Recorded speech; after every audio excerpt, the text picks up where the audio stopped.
तो जीवन का मकसद क्या है? कहीं आप एपीजे अब्दुल कलाम को बीट करने का मन में तो नहीं है आपके? हाँ, जीवन का मकसद मिल चुका है मुझे। अब मैं बस कर रही हूँ उसको। फिर कोविड के टाइम पे जब हम सोशल वर्क फील्ड में बहुत ज़्यादा उतर चुके थे, तो हमारे आसपास लोगों के साथ बहुत स्कैम हो रहे थे। हमारे साथ भी हुए।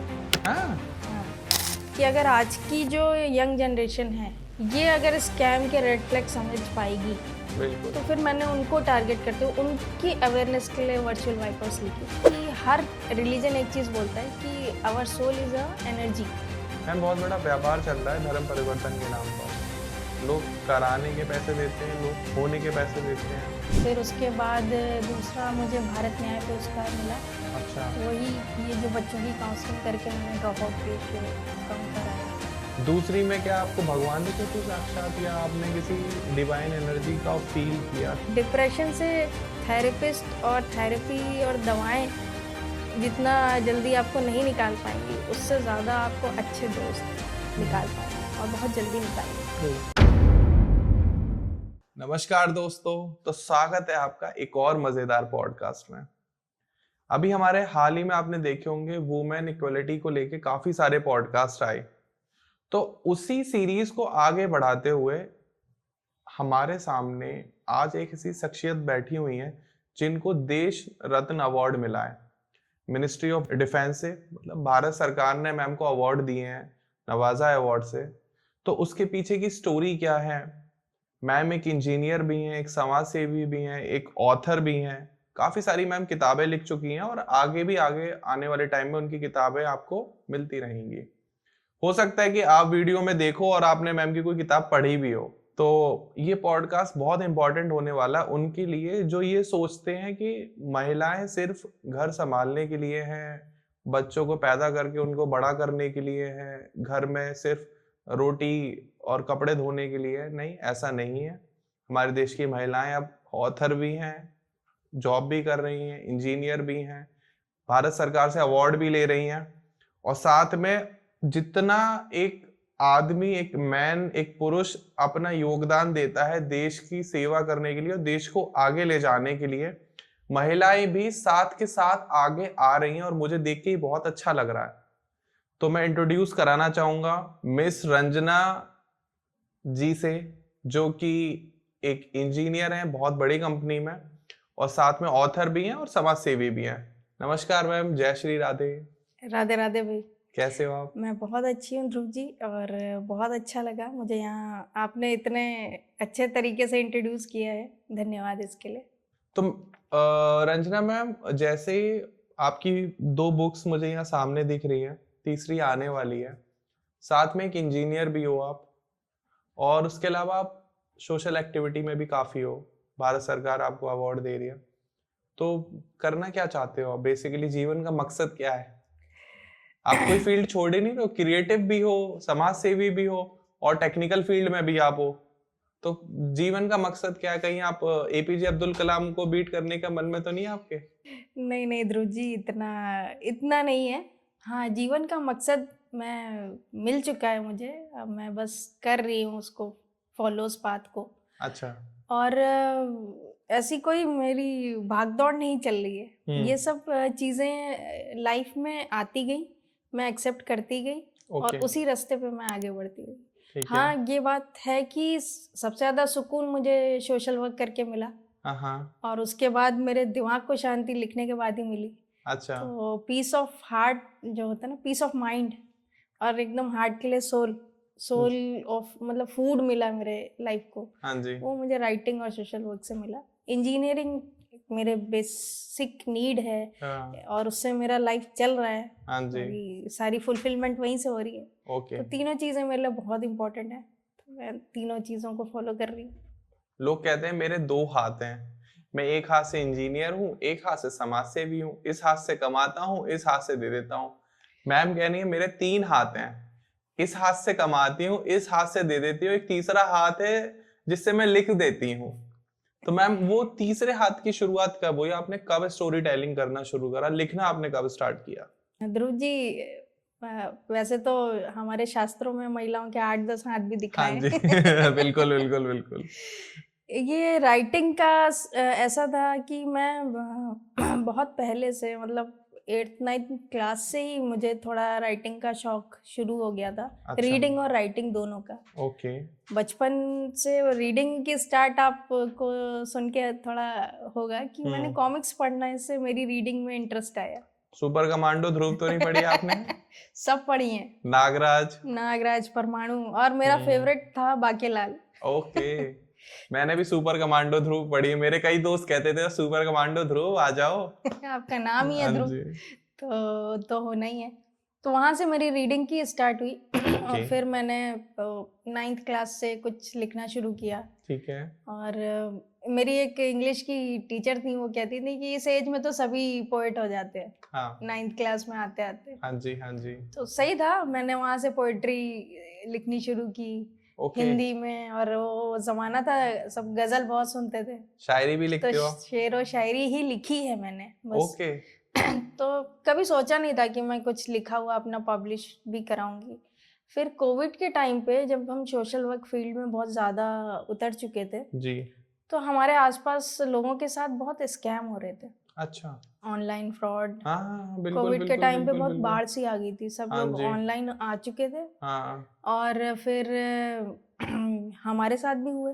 हाँ। हाँ, क्या जैसे? हमारे साथ फेसबुक पे एक स्कैम हुआ। अच्छा। हमारी एनजीओ जिसमें मैं वॉलंटियर करती हूँ, हम्म। वहाँ पे एक महाशय थे, उन्होंने बोला कि आपकी एनजीओ बहुत अच्छा काम कर रही है, तो हम जो है आपके साथ मिलके एक बड़ा प्रोजेक्ट करना चाहते हैं। ठीक है। तो आपको इसके लिए क्या करना होगा, आपको कुछ 100 बच्चे रजिस्टर कराने होंगे वॉलंटियर, और फिर वो घूम घूम के सर्वे करेंगे, जो वहाँ की रिक्वायरमेंट होगी वैसा वोकेशनल ट्रेनिंग सेंटर हम सेटअप करेंगे। ठीक है। तो हमें लगा कि ये अच्छी अपॉर्चुनिटी है, क्योंकि वो एरिया काफ़ी पिछड़ा हुआ है। तो उसके बाद उन्होंने हमें ऑफ़र किया कि बट हर बच्चे को रजिस्ट्रेशन प्रोसेस देना होगा, प्रोसेसिंग फ़ीस देनी होगी। डन। तो हमने बैनर लगाए, पोस्टर लगाए कि आइए बच्चे, और कई बच्चे आए, करीब 80 बच्चे आए, और उनमें से बहुत सारे थे जो अपनी पॉकेट से पैसा नहीं दे पा रहे थे। ओके। तो हमने कहा कोई बात नहीं, एक बार वोकेशनल ट्रेनिंग सेंटर सेट हो जाएगा, बच्चे कहीं कुछ कमाने लगेंगे, तो फिर वो हमको पे बैक कर देंगे अपनी रजिस्ट्रेशन फीस, अभी हम कर देते हैं हाँ इनकी। जी। और इस तरह करके हमने कुछ 1 लाख रुपए पे कर दिए। पे कर दिए। और फिर वो जो थे महाशय, वो नो शो में चले गए। हम कॉल करते रहे। तो ये पहली बहुत बड़ी वजह बनी, इतना बड़ा बिग लॉस था और भाई मेरी पॉकेट से था, तो इस वजह से ये सबसे बड़ा सेटबैक था। और उसके बाद जिन बच्चों ने हमें पे किया था, हमने उनके भी रिफंड किए सारे पैसे। तो और फिर टोटल कितना हो गया? वही लगभग 125 के अप्रॉक्स, 1.25 के। तो उसके बाद हमने कोशिश की उनको ट्रेस करने की, एड्रेस भी था हमारे पास, एड्रेस तक गए भी, बट सिस्टम से हम कुछ नहीं करा पाए। तो काफ़ी पेन रहा हमको इस चीज़ का। उसके बाद फिर ये स्टोरी हम किसी को बताएं तो लोग हमारी ही गलतियां निकालेंगे, इतना नहीं समझ में आया आपको कि ये स्कैम था। तो मैंने कहा अब तो सबको समझ में आएगा, क्योंकि हम स्टोरी बता रहे हैं। जिस तरह से उन्होंने प्रपोज किया था, हमको लगा कि एक बहुत अच्छा सेंटर खुलेगा बच्चों के लिए। खैर फिर ऐसे करके हमसे भी लोगों ने स्टोरी शेयर करनी शुरू की। तो किसी के साथ OTP स्कैम हो गया, किसी के साथ फेसबुक पे ऐड आया कि बहुत सस्ते में सामान मिल रहा है। मतलब इवन एक हमारे ड्राइवर थे, हाँ जी, उनको आया कि उसने पूरा पोस्ट किया था कि हमारा आधार कार्ड और ये, मैं आर्मी में हूँ, मेरी पोस्टिंग हो गई है, अब मैं सामान सारा बेच रहा हूँ, जल्दी जल्दी में, सब नया है। उन्होंने ऑर्डर कर दिया जो उनको चाहिए था। फिर वो रोज फोन करे कि आपका सामान यहाँ पहुंचा, अब इतना पे कर दीजिए, वहां फंसा है। करते करते वो फिर हमारे पास आए कि मैडम हमारे साथ ऐसा हो गया। तो हम उस लेवल पे थे कि हम किसी की कोई हेल्प नहीं कर सकते थे, हमें भी ज्यादा नॉलेज नहीं थी कुछ। ठीक है। तो फिर हमने कहा कि हम कैसे मदद करें, हमें करनी पड़ेगी। और इस समय जो ये लोग हैं जिनके पैसे बहुत ज्यादा मेहनत से आते हैं, बिल्कुल, इनको स्कैम में अगर ये फंस रहे हैं और इनकी कोई गलती नहीं है जी, तो फिर बस एक ही चीज समझ में आई कि अगर आज की जो यंग जनरेशन है, ये अगर स्कैम के रेड फ्लैग समझ पाएगी, जी। ये समझ लेगी कि क्या है स्कैम और एक नॉर्मल अपॉर्चुनिटी में फ़र्क, तो ये अपने बड़े बुज़ुर्गों को भी समझा पाएगी। हाँ, तो वही समझा सकते हैं टेक्नोलॉजी में जो कुछ भी हो रहा है। बिल्कुल। तो फिर मैंने उनको टारगेट करते हुए उनकी अवेयरनेस के लिए वर्चुअल वाइपर्स लिखी कि अच्छा। आज के बच्चे जो हैं वो पढ़ें हाँ, और वो अपने बड़े लोगों को कन्वे करें कि आप जो इंटरनेट यूज़ करो उस पे सब कुछ अच्छा नहीं है। तो बच्चे अवेयर होंगे, वो बड़ों को अवेयर कर लेंगे। तो स्कूल के बच्चे, यूनिवर्सिटी के बच्चे, उनको टारगेट करते हुए ये बुक लिखी है कि उनमें अवेयरनेस हो, वो पहचाने रेड फ्लैग्स क्या हैं। ये जो कॉल आ रही है, ये ओटीपी के लिए ये जो आ रहे हैं, प्रेशर बिल्डिंग करते हैं, वो टैक्टिक्स क्या यूज़ करते हैं, ये सब छोटी-छोटी स्टोरीज़ हैं। और उस स्टोरी में फिर कैसे उन्होंने रेड फ्लैग्स क्या हैं, ये लास्ट में मैंने समझाया है। इस तरह करके ये पूरी बुक है। इसको ऐसे लिखा है, इसकी मतलब इसकी बैकग्राउंड स्टोरी ये है कि खुद स्कैम हुआ तो समझ में आया कि अवेयर करना ज़रूरी है। मैं बिल्कुल आपकी बात से सहमत हूँ और मैं तो आपसे ये कहूँगा आपने ये बुक्स लिखी है, साथ में आप इस पर डॉक्यूमेंट्री भी बनाओ, कुछ वीडियोस बनाओ और बिल्कुल एकदम सामने फेस करके आओ, क्लैरिटी दो। अब तो आप ऑब्वियस है कैमरे के आगे बैठे हो हुँ। और जितनी जल्दी ये बुक नहीं पहुंचेगी उतनी जल्दी वो वीडियो पहुंच जाएगी। जी, जी। शायद ये इंडस्ट्री डिमांड भी है। आप लोग भी कमेंट सेक्शन में बताना कि क्या आप चाहते हो इन टॉपिक्स पे मैम वीडियो बनाए, क्योंकि मैम ने बहुत डिटेल में इसके बारे में रिसर्च करी होगी तभी ये किताब लिखी गई है। ये किताब को लिखना आसान बात नहीं है, बहुत सारी रिसर्च जाती होगी, क्योंकि आपने अगर एक शब्द भी गलत लिख दिया तो वो लिख गया, वो मिटाया नहीं जा सकता, पब्लिश हो गया, अब लोगों के हाथ में पहुंच गया, वो पढ़ रहे हैं, आपके भावनाओं को, आपके परसेप्शन को पढ़ रहे हैं, कनेक्ट कर रहे हैं। तो मैम उसके बाद फिर आपने दूसरी किताब लिखी एनर्जी एल्केमी। तो इसमें आप किन इटरनल पावर से लोगों को मिलवाना चाहते हो? हनुमान जी की शक्ति, शिव जी की शक्ति, विष्णु जी की शक्ति, या सारी शक्तियों से मिलवाओगे आप? बिल्कुल ध्रुव जी, इस किताब का मकसद ही ये है कि आपकी जो ऊर्जा है, आपके अंदर एक एनर्जी है। बहुत दुनिया में 11-12 बड़े रिलीजन हैं जो प्रचलित हैं। हाँ। तो उन सब की कोर में जब आप जाएँगे तो आप ये पाएँगे कि हर रिलीजन एक चीज़ बोलता है कि our soul is a energy. Soul is energy. और एक और एनर्जी है जिससे ये सब कुछ गवर्न हो रहा है। हाँ जी।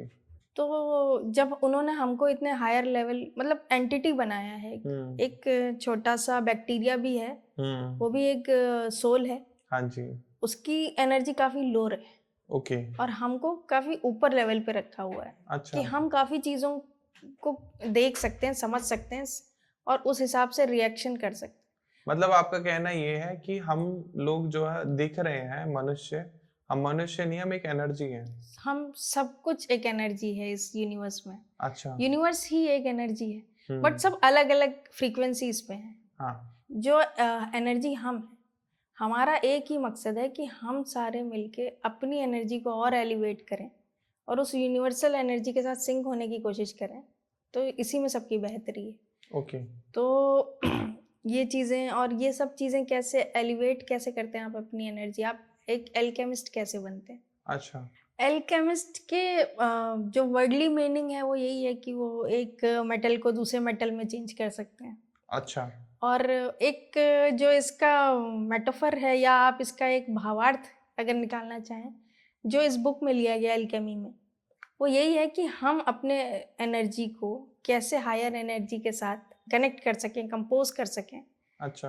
तो उससे क्या होगा, जैसे हम हैं, हम चीज़ों को समझते हैं, प्री एज्यूम कर सकते हैं, उसको उसके हिसाब से डाइवर्ट कर सकते हैं। ओके। लेकिन हर जीव इस धरती पे ये नहीं कर सकता। हाँ, तो इसका कुछ तो कोई तो पर्पस होगा कि हमको इतना कुछ क्यों दिया है भगवान कोई ने। तो कॉन्सिक्वेंसेस होंगे। हाँ, तो हम अगर इसी डायरेक्शन में आगे बढ़ें तो हम वो चीज़ें पा सकते हैं जो इस यूनिवर्स की कॉन्शियस के साथ हमको कनेक्ट कर सकते हैं। अच्छा, तो आपको क्या लगा इस रिसर्च के बाद कि किस रिलीजन की एनर्जी सबसे हाई है? मुझे तो हर रिलीजन में एक पाथ दिखता है जो अच्छा। आपको ले जाता है उसी के पास। ठीक है। आपको कौन-सा, जैसे नहीं, जैसे ट्रेन भी चल रही है, बस भी चल रही है, फ्लाइट भी चल रही है। एक तो आप अफोर्डेबिलिटी देखते हो सफ़र करने से पहले कि हम क्या ले सकते हैं, या फिर आप ये देखते हो कि मुझे जल्दी जाना है हाँ तो आप जी। क्या ले सकते हाँ जी। हैं। तो वो तो सब कुछ आपके ऊपर छोड़ा ही है, आप किस पाथ को फॉलो करना चाहते हो, और उसको फॉलो पहुंचना सबको वहीं है एंड पर एंड। तो फ्रीक्वेंसी भी तो होगी मैम, कोई प्रैक्टिकल आंसर जो आप कनेक्ट कर सके, आप बोल दें कि सनातन धर्म हिंदू धर्म की फ्रीक्वेंसी सबसे हाई है। धर्म के हिसाब से अगर आप रिलीजन और इन चीज़ों में बंधेंगे, अपनी सोल को बांधेंगे, तो आप वो एलिवेशन वो नहीं पा पाएंगे जो आपको एक्चुअली चाहिए। मैम बहुत बड़ा व्यापार चल रहा है धर्म परिवर्तन के नाम पर। लोग कराने के पैसे देते हैं, लोग होने के पैसे देते हैं, इस बात पर सर काट दिए जाते हैं। बहुत बड़ा एक नेक्सस चल रहा है। तो आप उन लोगों को क्या कहना चाहेंगे जो अपना धर्म परिवर्तन कर लेते हैं? क्या कोई फायदा है उनका या नुकसान है? आप जब चाहते स्वामी विवेकानंद जी का टाइम चल रहा था, हाँ जी। तो वो केरल में काम करने गए थे। जी। उस समय भी केरल में मास लेवल पे धर्म परिवर्तन उन्होंने देखा था, अच्छा। क्योंकि वहीं से शिकागो के लिए उनको अपना सी रूट हाँ शुरू जी, करना हाँ था जी, ना। हाँ जी। उन्होंने वहाँ जाके फील किया हुँ। कि क्यों लोग मास लेवल पे कन्वर्ट हो रहे हैं। हुँ, हुँ, हुँ। जब वो वहाँ गए तो उन्होंने क्या देखा कि जो उस समय वहाँ पे कुछ बीमारियाँ फैली थी, जी। प्लेग था शायद, और ये हैजा। और हिंदू धर्म के लोग एक तो अपर कास्ट लोअर कास्ट हुँ, का हुँ, हुँ, हुँ, हुँ, हुँ। छुएंगे नहीं इसको, हुँ, हुँ। इसकी कोई हेल्प नहीं करेंगे, हुँ, हुँ, हुँ, हुँ। कुछ नहीं कर रहे थे। और मिशनरीज वहाँ पे हाँ जी। लोगों के घाव धो रहे थे, जी। कंपैशन के साथ लोगों के साथ मिलजुल के उनको उनकी मुसीबत से निकाल रहे थे। ट्रू। तो वो उनके लिए इजी था। उन्होंने कुछ ऑफर किया, उसके बदले लोग कन्वर्ट हुए। सनातन धर्म उस समय उनको कुछ ऑफर नहीं कर रहा था, उनको अलग कर रहा था अपने से। ये चीज़ जब उन्होंने वहाँ फील की, तब उन्होंने रामकृष्ण मिशन की स्थापना की कि हम उस लेवल पे जाके मानव की सेवा करेंगे, हम कुछ ऑफर करेंगे तभी तो लोग हमारे साथ जुड़ेंगे। तो रामकृष्ण मिशन जो उन्होंने शुरू किया था, वो इसी चीज़ के लिए लेकर शुरू किया था। हम सिर्फ हमारा झंडा ऊंचा करें और सिर्फ नारे लगाएं और किसी के लिए कुछ करें ना, कंपैशन ना रखें दिल में, हुँ। हैं। और जब मौका आए तो हम बताएं कि तुम लोअर कास्ट हो, हमारे साथ उठो बैठो मत। तो आप कैसे उम्मीद करते हैं कि उसको जब कोई बराबरी का अवसर देगा तो वो नहीं जाएगा उसके पास। इस्लाम में अगर है वो, तो वो अपने मालिक के साथ बैठ के खाना खा सकता है, चाय पी सकता है, सही बात है। बराबरी मिल रही है उसको इस्लाम में, इसलिए वो जा रहा। क्रिश्चियनिटी में उसको उसके 3 बच्चे हैं ना, एक को इंजीनियरिंग कॉलेज में भर्ती करा देगा, एक को नौकरी देगा, एक की पढ़ाई पूरी कराएगा, शादी खर्चा, तो वो क्रिश्चियन बन जाएगा। उसकी तो ज़िंदगी की नीड भी तो पूरी होनी चाहिए। और जब वो हिंदू है तो उसको तुम बोल दे रहे हो तुम इस मंदिर में घुसना मत,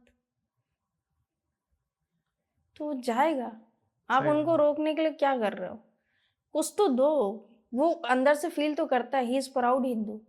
हुँ। लेकिन जब आप उसके साथ डाइल्यूट होने का टाइम आता है, तब तुम उसको लिटमस पेपर टेस्ट में ले आते हो कि ओबीसी हो, तुम एससी एसटी हो, तुम हमारे कुएं से पानी मत पियो। आज भी हो रहा है ध्रुव हाँ, जी, बिल्कुल हो रहा है। और बड़े बड़े स्टेट में हो रहा है, छोटी मोटी जगह की बात नहीं है। बहुत ज़्यादा कास्ट हो रहा लेवल का है। मास लेवल डिस्क्रिमिनेशन पर हो रहा है ये। तो मास लेवल पे आज भी इसीलिए हो रहा है। आप उनके साथ थोड़ा दिल तो दिखाओ, थोड़ा बड़ा दिल तो रखो, तो सही बात है। कोई नहीं जाएगा कहीं। कोई अपना धर्म जो रिलीजन में पैदा हुआ है वो नहीं छोड़ना चाहता। लेकिन अगर उसको वहाँ पे सिर्फ डिस्क्रिमिनेशन मिलेगा। अंबेडकर साहब क्यों गए? उन्होंने पढ़ के, मतलब दुनिया के सबसे ज़्यादा पढ़े लिखे इंसान थे वो। हाँ जी। लेकिन आप के साथ आपका चपरासी आपको पानी नहीं देना चाहता, कुछ नहीं तो आप उनकी पोस्ट की कदर कर लेते कि आदमी बड़ा साहब है, उनको पानी नहीं पिलाया जा रहा, उनके लिए अलग पानी रखा जा रहा है। क्यों नहीं जाएगा इंसान? सही बात है। क्यों बुद्धिज्म? और उन्होंने भी सारे धर्म स्टडी किए थे उस समय, जो बेटर लगा उनको बुद्धिज्म ही बेटर लगा। आज भी अगर सबसे ज़्यादा कन्वर्जन हो रहा है तो लोअर कास्ट SC ST यहीं हो रहा है। पंजाब में आपको मास कन्वर्जन मिलेगा आज की डेट में। क्रिश्चियन बन रहे हैं लोग। सही कह रहे हो मैम। तो मैम आप भी सोशल एक्टिविस्ट हो, आप भी सोशल एक्टिविटी में बहुत ज़्यादा इन्वॉल्व हो, तो आप किस तरीके से लोगों की हेल्प करते हो? ध्रुव जी, सबसे ज़्यादा जब हम लोगों ने प्राइमरी स्कूल में जाके बच्चों के साथ काम करना शुरू किया, अच्छा।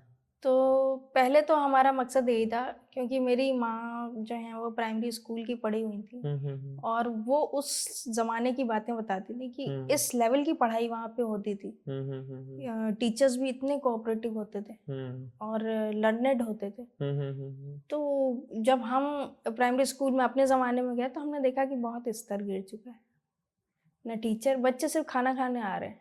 ओके। मिड डे मील है, बच्चे खाने आते हैं फिर चले जाते हैं। ठीक पढ़ाई है। का लेवल बहुत गिर चुका है। तो हम जब जाने लगे वहाँ पे, तो हमारा मकसद यही था कि मम्मी की याद में काम कर रहे हैं तो प्राइमरी स्कूल को टच करेंगे, वहाँ पे जाएंगे बच्चों के साथ। तो हमने वहाँ पे कॉम्पिटिशन्स कराने शुरू किए, ड्राइंग कॉम्पिटिशन, एस्से, स्पीच, गेम्स कराने शुरू किए। तो हमने देखा कि बच्चों में प्रतिभा तो बहुत है, ओके। लेकिन ये अब कोई डायरेक्शन नहीं मिल रहा है इनको, कहाँ जाएं। फिर ड्रॉप आउट 5th क्लास से ही शुरू हो जाता था। अच्छा। 5th के बाद बच्चे आगे पढ़ ही मोस्टली नहीं रहे। गर्ल्स, घर में कोई भी प्रॉब्लम आ गई तो उनकी पढ़ाई सबसे पहले छूटेगी। हाँ। तो हमने कोशिश की, हम कनेक्ट हुए, हमने कोशिश की काउंसलिंग करने की, बच्चों के फैमिली से मिलने की, और फिर हमें पता चला कि ये प्रॉब्लम है जो हम सॉल्व कर सकते थे अपने लेवल पे, हम उसको सॉल्व भी किए। बहुत मेरे दोस्तों ने इसमें बहुत सपोर्ट किया मुझे। मैंने अच्छा। उनसे जब मदद मांगी, सबने मुझे मदद करी। तो बस इसी तरह से ये एक नेटवर्क मैंने बनाया था, ये चल रहा था, और हम लोग ये छोटे छोटे काम कर रहे थे। और ये एक मेरी किस्मत है कि इसका रिकॉग्निशन बस मुझे मिल रहा है, लेकिन मेरे सारे दोस्त, मेरी फैमिली, ये सब डिजर्व करती है। ओके। क्योंकि सब ने मेरा सपोर्ट किया इन सब चीज़ों में। तो उसके बाद हमने जब वहाँ जाके बच्चों के लिए काम किया, हाँ जी। तो हमें यही पता चला कि अगर ये बच्चे आगे बहुत अच्छी अपॉर्चुनिटी पाएंगे तो ये भी देश बदलने की क्षमता रखते हैं। तो हमने कोशिश की, काम किया उनके साथ। तो अभी आपको कहाँ कहाँ से अवार्ड मिले हैं, रिकॉग्निशन मिली हुई है, जो मैं कह सकूँ कि आज मैं मिस रंजना मैम के साथ बैठा हूँ जिनको इतने सारे अवार्ड मिले हुए हैं? ध्रुव जी, सबसे ज़्यादा मुझे कोविड के टाइम पे, हमने एक बैगर कम्युनिटी थी उस समय, आप समझिए कि ट्रेनें बंद हैं और सारे लोग ट्रांसपोर्ट अपने बंद घर हैं। नहीं जा पा रहे हैं तो नॉर्मल। जो आप बैगर है, जो पहले ही दूसरों पे डिपेंड है, भीख मांग रहे हैं, उनके लिए भी सब कुछ बंद हो गया ना। हाँ। ट्रेन चल नहीं रही और वो ट्रेन में ही भीख मांगते हैं। हाँ अब जी। वो क्या कमाएंगे, खाएंगे। हाँ जी। तो उनके लिए उनकी कुछ बस्तियां थी हमारे वहाँ के पास, तो वहाँ के डीएम से कांटेक्ट हुआ। ठीक है। उन्होंने बोला कि यहाँ पे करीब 100 फैमिलीज हैं। हाँ जी। और इनका गुजर बसर एकदम कठिन हो चुका है। तो इसके लिए अगर आप कुछ कर पाएं, तो फिर मैंने तुरंत ही अपने सारे दोस्तों को मैसेज किया, सब हमने फंड इकट्ठा किए और उनकी फैमिली तक हमने उनका राशन पानी 1 महीने का पहुंचाया। तो उसके लिए फिर प्रशस्ति पत्र मिला, और उसी के लिए फिर उत्तराखंड महोत्सव एक होता है हमारे लखनऊ में, वहाँ पे मुझे अवध रत्न से सम्मानित किया गया। पहला अवार्ड वो था। फिर उसके बाद दूसरा मुझे भारत न्याय पुरस्कार मिला। अच्छा। वही ये जो बच्चों की काउंसलिंग करके मैंने ड्रॉप आउट रेशियो कम कराया, कोशिश करी। फिर तीसरा मुझे देश रत्न मिला, और काफ़ी खुशी है मुझे इस बात की कि देश रत्न जैसी एक प्रेस्टिजियस अवार्ड की मैं पार्ट हूँ। तो मैं कह सकता हूँ कि आप देश की रत्न हो और लग भी रहे हो। आप जितने सरल और साधारण आप लग रहे हो, उतने साधारण काम आप करते नहीं हो। धन्यवाद आपका कॉम्प्लीमेंट के लिए। तो कितनी कुछ लाइफ चेंज हो जाती है जब आप एक सोशल एक्टिविटी में आ जाते हो, और साथ में आप जॉब कर रहे थे, कॉर्पोरेट वर्ल्ड में थे, वहां से आप एक सोशल एक्टिविस्ट हो गए, साथ में आप एक ऑथर भी हो गए।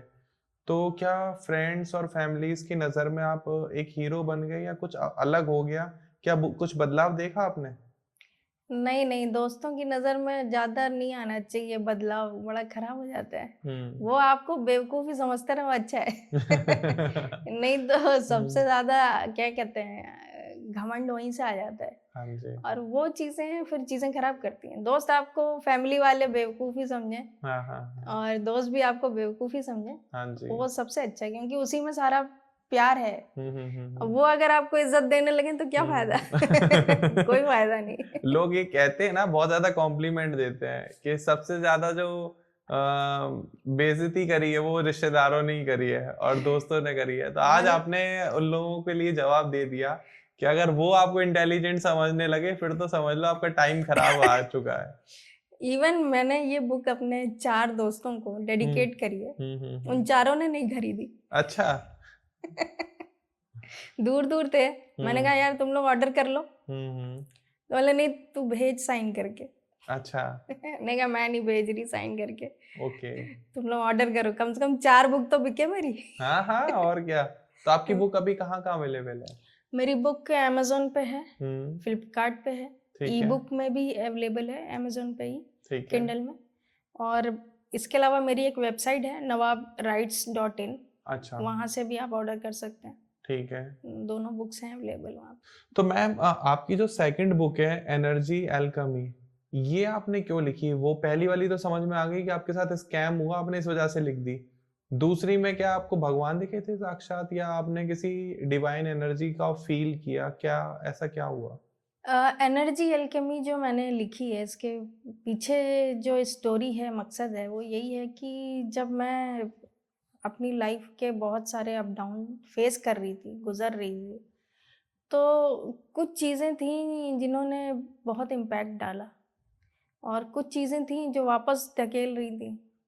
तो उस समय मैंने क्या फॉलो किया, कैसे मेडिटेशन मुझे अपने ही डार्कनेस में ले गया, फिर कैसे उस मेडिटेशन के बहुत सारी टेक्निक्स ट्राई करी, फिर किस मेडिटेशन से मुझे बेनिफिट मिला, बहुत सारी ब्रेन वेव्स कैसे एक्ट करती हैं ये पढ़ा मैंने, किस लेवल पे हम एक generative brain wave, alpha beta gamma, इन सब के बारे में जब मैंने जाना जी। तो समझ में आया कि नहीं, एक एनर्जी से हम अपनी ही एनर्जी से पहले कनेक्ट नहीं है। मेडिटेशन का जो मैंने मतलब समझा है ध्रुव जी, जी। वो यही है कि जो आप खुली आंखों से ये संसार को ऑब्जर्व कर रहे हो, हाँ जी। उतना ही जब आप आंखें बंद करके अपने आप को ऑब्जर्व करने लगोगे, वही मेडिटेशन आपके लिए कारगर साबित हो।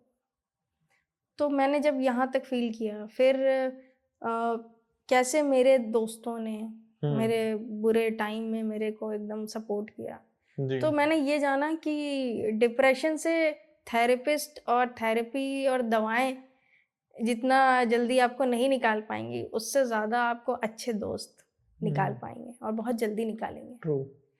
फिर मैंने तीसरा जो देखा कि फैमिली का सपोर्टिव होना आपकी ज़िंदगी में कितना ज़रूरी है। हाँ जी। फैमिली का सिर्फ एक ही काम है कि आपको सही रास्ते पे गाइड करना जी।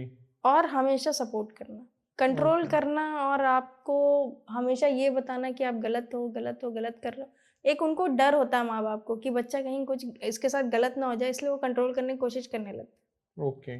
लेकिन हाँ, गाइड करिए आप, क्योंकि आपके पास बहुत ज़्यादा एक्सपीरियंस है अपने बच्चे से, हाँ जी। हाँ जी। लेकिन कंट्रोल मत करिए, हम्म। गाइड करिए, सपोर्ट करिए।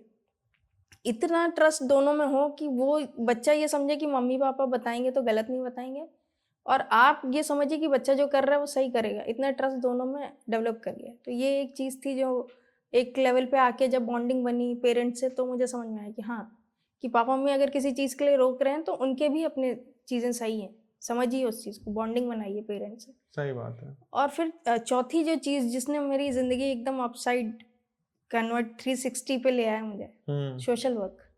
अच्छा। जब मेंटल हेल्थ से मैं जूझ रही थी, एंग्जाइटी मेरे को एकदम मतलब घर के अंदर बंद कर दिया था मुझे। आई वाज सरप्राइज्ड कि आपको भी एंजाइटी हुई है।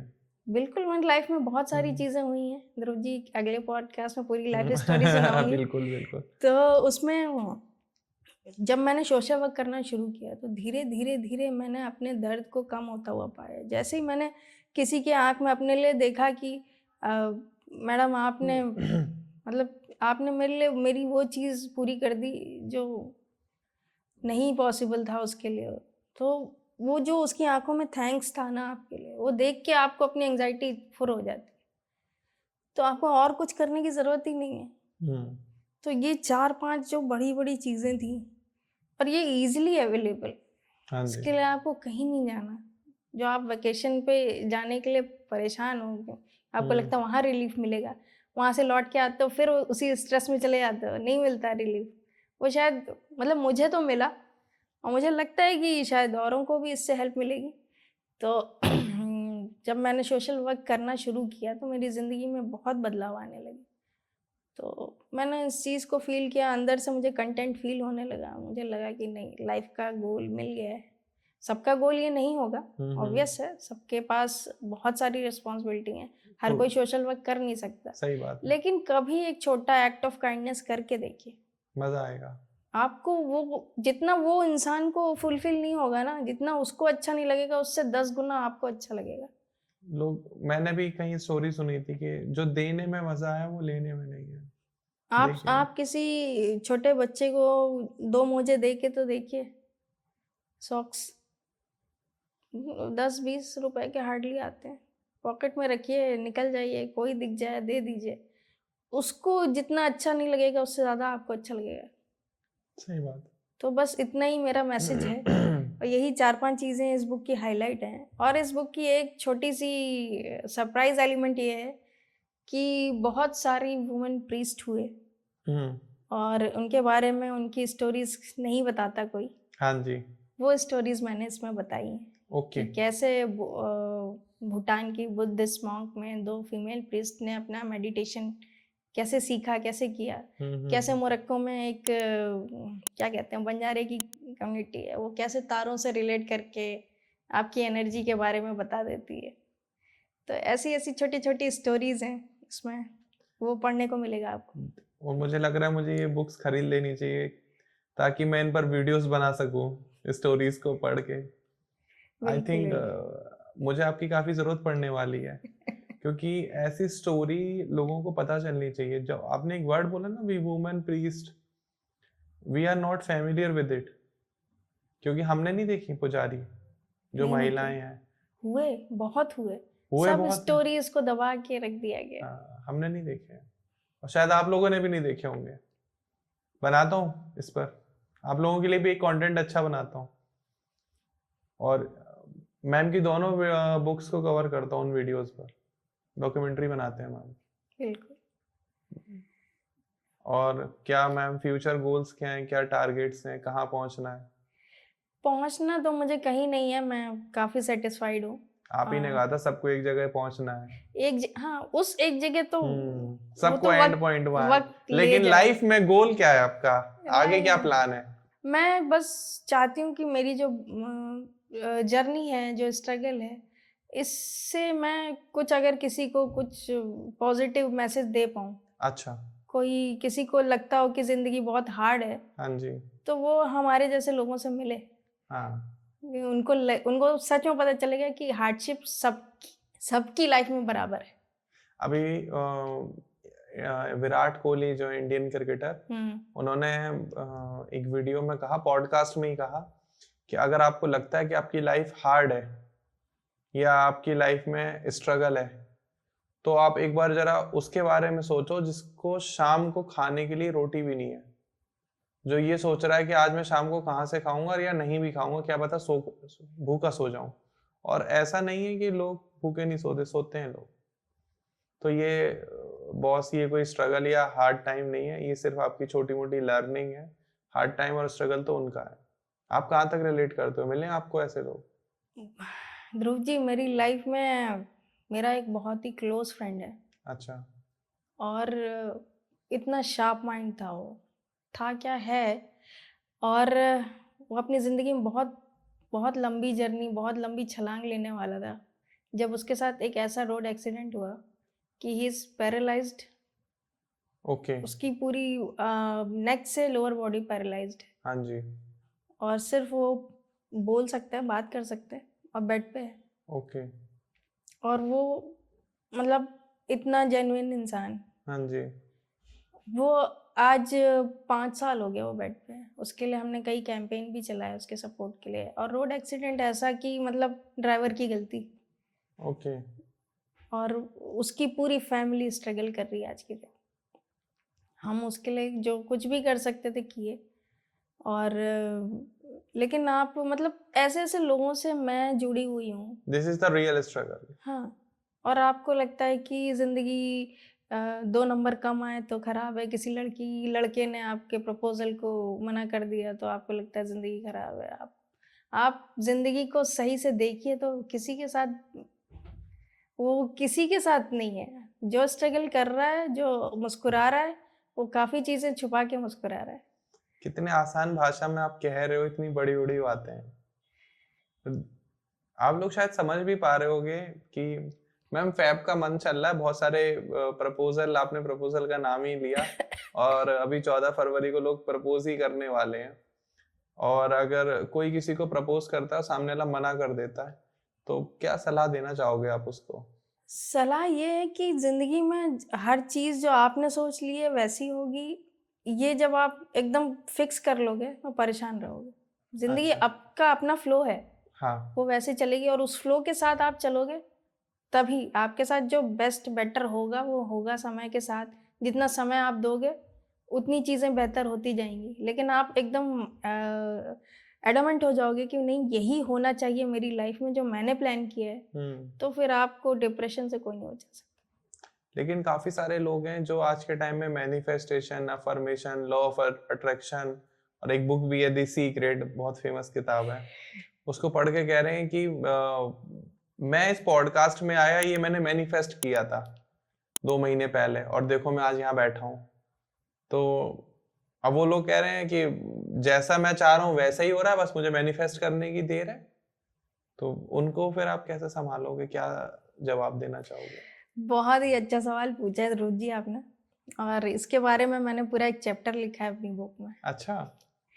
कि जब तक आपके गोल, ये यूनिवर्स ना बहुत, कोई ब्रिलियंट माइंड ही है जो ये यूनिवर्स को कंट्रोल करता है। ओके। बहुत बड़ी एनर्जी है और हम लोग उसके सामने बहुत छोटी छोटी एनर्जीज है। तो ये जो मैनिफेस्टेशन की बातें आजकल हो रही हैं, हाँ जी, और लॉ ऑफ अट्रैक्शन, हाँ जी, तो ये मैंने जहाँ तक फील किया है, जी। मैंने बहुत कुछ पढ़ा है इस पे। हाँ जी, हाँ जी। तो ये जब तक आप यूनिवर्सल बेनिफिट के लिए मैनिफेस्ट नहीं करोगे, आपका जो भी चाहते हैं वो अगर इस धरती, इस दुनिया कायनात को कोई पॉजिटिव रिफ्लेक्शन नहीं देगी, आपकी मैनिफेस्टेशन बहुत, अगर सेल्फिश होगी ना तो नहीं पूरी होगी। अच्छा। और अगर आपको लग रहा है कि आप वो चीज़ें पा रहे हो जो आपने मैनिफेस्ट किया, तो वो आपसे छिन जाएंगी बहुत जल्दी, अगर वो यूनिवर्सल बेनिफिट के लिए नहीं है।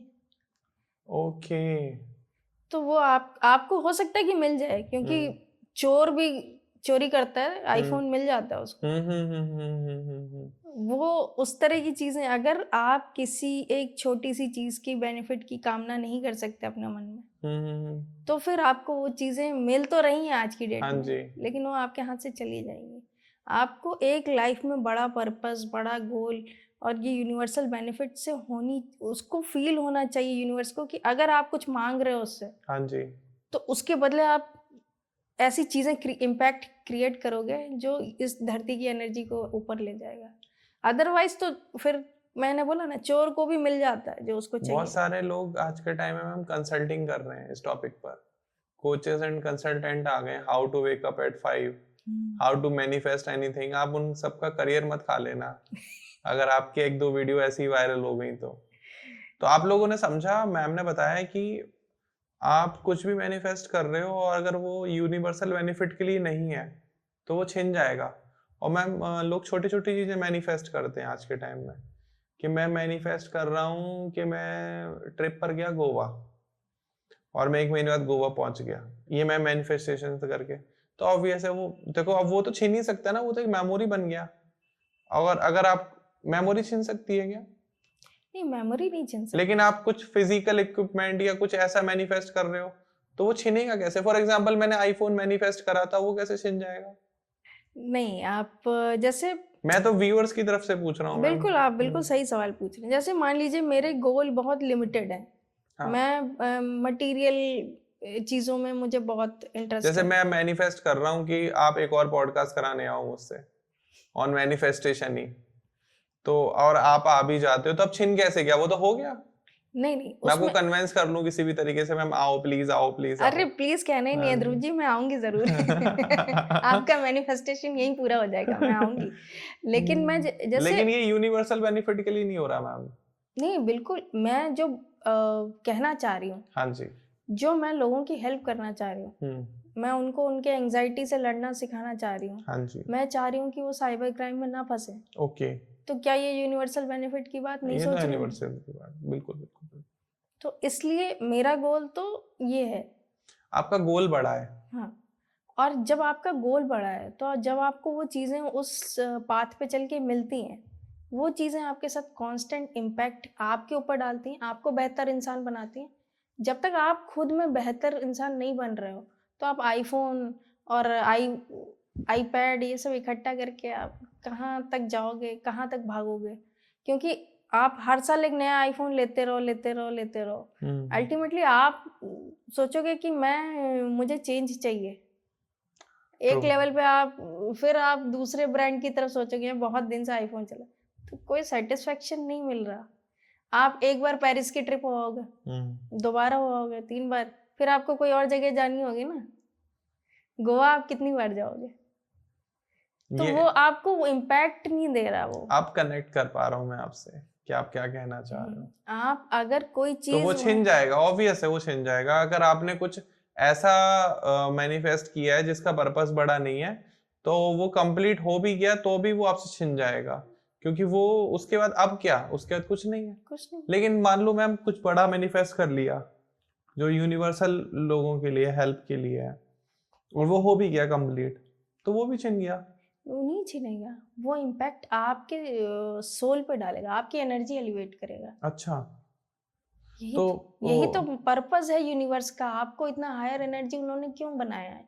वो चाहते हैं कि आप इससे और ऊपर उठो, देवत्व पे जाओ, इंसानियत से देवत्व पे जाओ। ओके। तो आप थोड़ा सा इस बारे में भी मानते हो कि ये इंसान से ऊपर, जो इंसान की आत्मा है, जो सोल है, उसके ऊपर भी कुछ है, स्वर्ग है, नर्क है, वहां जाते हैं, पाप और पुण्य का हिसाब होता है, और तेल की कढ़ाई में तला भी जाता है, आग पे लिटाया भी जाता है। मैंने अपने इसमें वर्चुअल वाइपर वाली बुक में कोट लिखा है, हाँ जी। गरुड़ पुराण से है वो कोट, जी।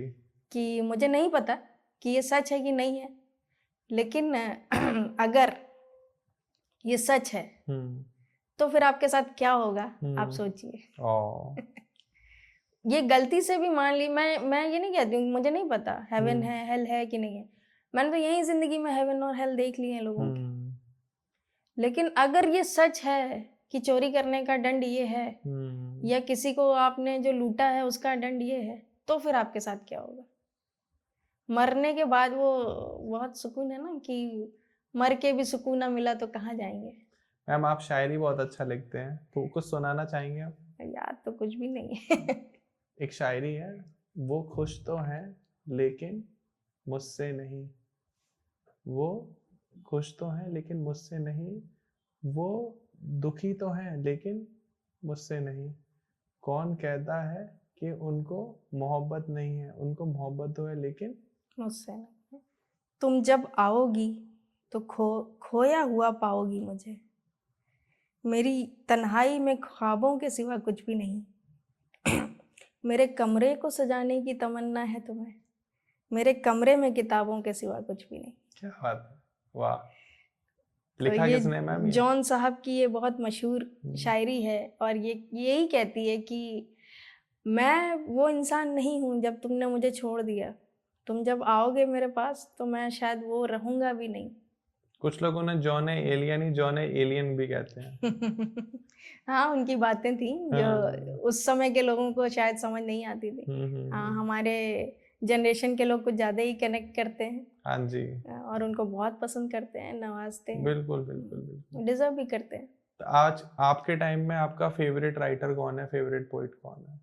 मुझे हर क्रिएटिव इंसान पसंद है, मैं किसी को कैटेगराइज नहीं करती। अच्छा। हाँ, मैं पढ़ती सबको हूँ, सुनती हूँ, और मुझे मेरा जॉनर इतना बड़ा है कि मुझे सब कुछ अच्छा लगता है। अच्छा। मैं किशोर कुमार का मेरी भैंस को डंडा क्यों मारा ये भी सुनती हूँ, हाँ जी। और फिर मैं मेहंदी हसन को भी सुनती हूँ कि क्यों रुखसार से पर्दा। तो मेरा जॉनर बहुत बड़ा है। ओके, लेकिन तो आप अभी इस वाले जोनर में नहीं आए होंगे जहाँ रैपर्स आ चुके हैं। सुना है एक दो वो MTV हसल पे, अच्छा। सृष्टि जो थी, एक दो लोगों को सुना है, हाँ हाँ, बस ये कि बहुत ज्यादा कनेक्ट नहीं कर पाते हो। कनेक्ट हम लोग नहीं करते हैं। हम्म। देखी थी गली बॉय, हाँ जी, इतना हाँ ही जी। एक्सपोजर है मेरा रैपर्स। क्या रैपर पैसा कमा पा रहे हैं? हाँ, एक दो जो हैं जो काफी मशहूर हैं, वो हम्म, तो कम समझ में आते हैं मुझे। हाँ, हो सकता है जनरेशनल गैप है। मे बी, हम्म, और होता भी है। इस हम्म, जनरेशन को किशोर कुमार समझ में नहीं हम्म, आते। किशोर कुमार। तो आने वाली जनरेशन को, आने वाले लोगों को, हमारे व्यूअर्स को जो ये पॉडकास्ट देख रहे हैं, ये वीडियो देख रहे हैं, आप कोई ऐसा वार्म मैसेज भेजना चाहोगे अपनी साइड से जो उनकी लाइफ को कोई मकसद मिल सके यूनिवर्सल काम करने के लिए? क्योंकि मैनिफेस्टेशन, अफर्मेशन तो बढ़ ही रहा है आज के टाइम में, हर बंदा कुछ ना कुछ मैनिफेस्ट कर रहा है। लेकिन कोई आप एक ऐसा उनको मैसेज दो कि करना है तो ये करो, वरना क्या ही करा जो तुम कर रहे हो। ध्रुव जी, मैं ऐसे तो कोई वो नहीं हूँ कि मैं लोगों को संदेश दूं, जी। पर एक छोटी सी मेरी गुजारिश है हम्म। सबसे, कि आप अगर ज़िंदगी में कंपैशन फॉलो नहीं करते, अच्छा। तो आप ह्यूमन होना के जो उसकी एक छोटी सी बेसिक सी एक रिक्वायरमेंट है, उसको पूरा नहीं करते। और कंपैशन कंपैशन में मैं यही कहना चाहूँगी कि अगर आपने कभी राह चलते किसी को देखा हो जो इस ठंड के मौसम में नंगे पैर चल रहा हो, क्या आपके दिल में अगर ये आता है ख्याल कि इसके पैर में मोजे होने चाहिए और मैं दे देता, जी। मैं इतना तो एफर्ट कर ही सकता हूँ। हाँ जी। अगर इतना ख्याल भी आपके मन में आ रहा है, तो आप ह्यूमन होने की एक बेसिक जो एक एलिजिबिलिटी है ना, वो पूरी कर रहे हो। जी। आप दे रहे हो कि नहीं, वो एक सेकेंड लेवल की चीज़ है। जी। तो अगर आप इस रास्ते पे बढ़ रहे हो, तो ह्यूमैनिटी भी कहीं ना कहीं ग्रो कर रही है। और आप अगर उस नंगे पाँव से आप नज़र फेर ले रहे हो कि मुझे क्या मतलब है, मैं खाली मुझे आईफोन चाहिए, मैनिफेस्ट करूँगा, हाँ जी। तो फिर ऐसे ही इंसानियत धीरे धीरे डिक्रीज होती जाएगी, गिरती जाएगी। सही बात। तो एक छोटे सी मंत्र, मतलब मैनिफेस्टेशन आप कर रहे हैं, बहुत अच्छा है। कंपैशन भी फॉलो करिए, करुणा लाइए दिल में, दूसरों का दर्द पेन समझने की एक भावना अपने होनी चाहिए। भावना लाइए, समझिए एटलीस्ट। करिए ना करिए, वो तो समय आपके पास कितना है, आप कर पाते हो कि नहीं, लेकिन एक समझने की कोशिश तो करिए। और वैसे भी आपकी वो खतरनाक लाइन तो है ही कि अगर वो सब कुछ सच है तो सोचो क्या होगा तुम्हारे क्या साथ। होगा मुझे नहीं पता, आज तक कभी किसी ने आके बताया ही नहीं कि स्वर्ग है नर्क है, लेकिन वो सब लिखा है और मान लीजिए वो सब सच है। तो सोच लो क्या होगा। तो थोड़ा दिल में करुणा लाइए सबके लिए। इंसानियत की थोड़ी एक सेकंड लेवल की चीज़ है। कंपैशन को फील करिए, फॉलो करिए, पैशन और कंपैशन दोनों फॉलो करिए, आप ज़रूर आगे जाएंगे, ज़रूर ग्रो करेंगे। ट्रू। सेल्फिशनेस से थोड़ा सा बाज आइए। ट्रू। मैम, बहुत अच्छा लगा आपसे मिलके, बहुत ज़्यादा मज़ा आया।